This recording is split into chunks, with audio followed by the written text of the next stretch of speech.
ബ്രേക്ക്ഫാസ്റ്റിനെ നല്ല മുരുമുരാന്നുള്ള ഹെൽത്തി ആയിട്ടുള്ള ഒരു റാഗി ദോശ റെഡിയാക്കിയാലോ. ഈ ദോശ റെഡിയാക്കാൻ 1 കപ്പ് റാഗി, ഒരു അര കപ്പ് ഉഴുന്നും എടുത്തിട്ടുണ്ട്. ഇനി 1.5 ടീസ്പൂൺ ഉലുവ ഞാൻ ഉഴുന്നിലേക്ക് ഇട്ട് കൊടുത്ത് നല്ലതുപോലെ തന്നെ കഴുകി ഉഴുന്നിൻ്റെയും റാഗീൻ്റെയും മുകളിൽ വരുന്നത് വരെ വെള്ളമൊഴിച്ച് ഒരു 5-6 മണിക്കൂർ കുതിരാൻ വെക്കുന്നുണ്ട്. അപ്പോൾ ഇത് നല്ലതുപോലെ ഒന്ന് കുതിർന്നിട്ടുണ്ട്. ഇനി നമുക്കിതൊന്ന് അരച്ചെടുക്കാം. ഇനി ഒരു മിക്സിയുടെ ജാറിലേക്ക് ഒരു 1/4 കപ്പ് അവൽ ചേർത്ത് കൊടുക്കുന്നുണ്ട്.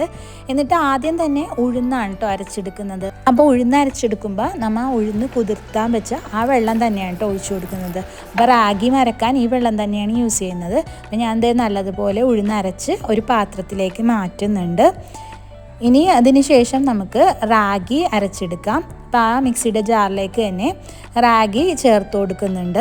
ഇനി നല്ല ഫൈനായിട്ട് അരച്ചെടുക്കാം. അപ്പോൾ ആ ഉഴുന്ന് കുതിർത്ത വെള്ളം തന്നെയാണ് കേട്ടോ റാഗി അരക്കാൻ വേണ്ടി യൂസ് ചെയ്യുന്നത്.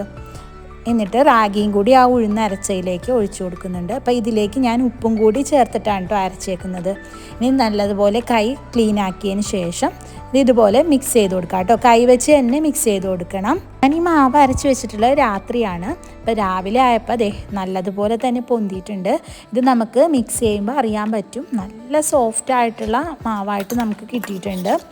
ഇത് വെച്ച് നമുക്ക് ഇഡ്ഡലി, ദോശ എന്ത് വേണമെങ്കിലും, ഊത്തപ്പം എന്ത് വേണമെങ്കിലും റെഡിയാക്കാം കേട്ടോ. മാവ് അരക്കുമ്പോഴേ നമ്മൾ ഇതിലേക്ക് ചോറിന് പകരം അവൽ ചേർത്ത് കൊടുത്താൽ മതി. ഞാനിപ്പോൾ മട്ടവലാണ് ചേർത്ത് കൊടുത്തിട്ടുള്ളത്. അപ്പോൾ ഞാൻ ഈ മാവ് വെച്ച് ആദ്യം ഗീ റോസ്റ്റാണ് കേട്ടോ റെഡിയാക്കുന്നത്. ഒരു 4 തവി മാവ് ഒഴിച്ചു കൊടുക്കുന്നുണ്ട്. അത്യാവശ്യം വലിപ്പത്തിൽ തന്നെയാണ് കേട്ടോ ദോശ റെഡിയാക്കുന്നത്. കണ്ടില്ലേ, നല്ല ഹോൾസൊക്കെ വന്ന് നല്ല ക്രിസ്പി ആയിട്ടാണ് കേട്ടോ ഈ ദോശ നമുക്ക് കിട്ടുന്നത്. സാധാ ദോശേനേലും നല്ല ടേസ്റ്റാണ്. അപ്പോൾ ഇതിൽ ഞാൻ കുറച്ച് നെയ്യ് ഒഴിച്ചു കൊടുക്കുന്നുണ്ട്. ആവശ്യമുള്ളവർ ചേർത്ത് കൊടുത്താൽ മതി. അപ്പോൾ എനിക്ക് നെയ്യിൻ്റെ ടേസ്റ്റ് ഇഷ്ടമായതുകൊണ്ട് കുറച്ച് കൂടുതൽ തന്നെ നെയ്യ് ഒഴിച്ചു കൊടുക്കുന്നുണ്ട്. ഇനിയൊന്ന് തിരിച്ചിട്ട് കൊടുക്കാം. തിരിച്ചിട്ടതിന് ശേഷം പെട്ടെന്ന് തന്നെ എടുക്കാം കേട്ടോ, അധികം സമയം വെക്കണ്ട. ഞാൻ ആദ്യം വിചാരിച്ചിരുന്ന ഈ റാഗി വെച്ച് ദോശ ഉണ്ടാക്കിയിട്ടുണ്ടെങ്കിൽ ഒരു ടേസ്റ്റ് ഉണ്ടാവില്ല എന്നാണ്. പക്ഷേ സൂപ്പർ ടേസ്റ്റാണ് കേട്ടോ. നിങ്ങൾ ഉണ്ടാക്കാത്തവരാണെങ്കിൽ ഒരു പ്രാവശ്യം ഉണ്ടാക്കി നോക്കിക്കോ. നമ്മൾ അരിയും ഉഴുന്നും വെച്ചിട്ടൊക്കെയല്ലേ എപ്പോഴും ദോശ ഉണ്ടാക്കുന്നത്. അപ്പോൾ ഒരു പ്രാവശ്യമെങ്കിലും റാഗി വെച്ച് ദോശ ഉണ്ടാക്കിയിട്ടുണ്ടെങ്കിൽ നമ്മൾ എപ്പോഴും റാഗി വെച്ച് തന്നെ ഉണ്ടാക്കി നോക്കൂ കേട്ടോ.